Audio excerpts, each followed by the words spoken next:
Well, finally, you've heard about the 3 R's: reduce, reuse, and recycle, right?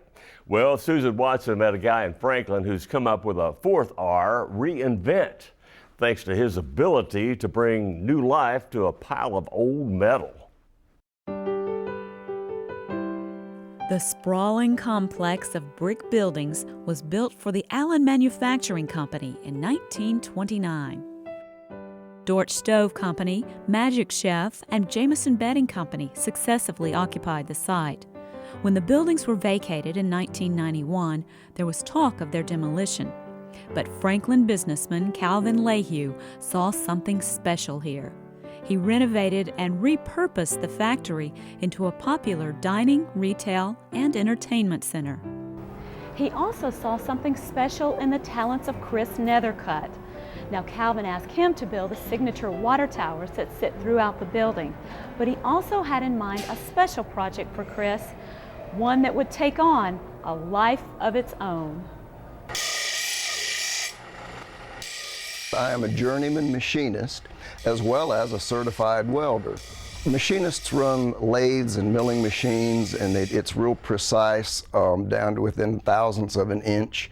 And welders join metal together. Machinists cut it and shape it, drill and tap holes, things like that. A welder and machinist for 30 years now, Kris works for himself in a shop behind his home. Iron curtain rods and window treatment hardware are his bread and butter, and he still loves the jobs that require such precision that he must measure in thousandths of an inch. But a glance around the shop also reveals his creative side.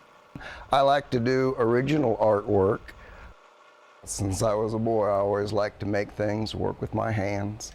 I sure enjoy it. So the unusual request from Mr. Lehue was a challenge Kris eagerly accepted. He wanted a giant-sized man, and you'll have to ask him why. I don't know why. I saw his talent on some prior work that I had. He made some little water towers, and I thought, this guy's got more talent than he realizes. So I made a deal with him, and I said, I want to pay arc welding prices, but do genius work.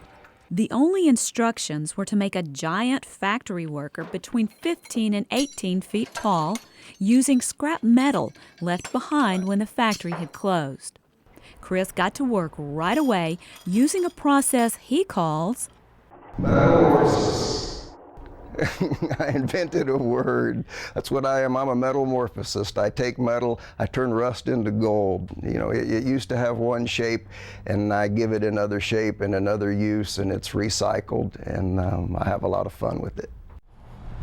If a man was 6 foot tall, times 3 is 18. That's how I started. I used my own foot, and I measured all of the dimensions, multiplied by 3, and then knew how big the feet needed to be and started that way. Bit by bit, part by part, Rusty, as he would come to be known, began to take shape, eventually growing to a height of 20 feet and weighing an impressive 3,000 pounds. All right, watch this.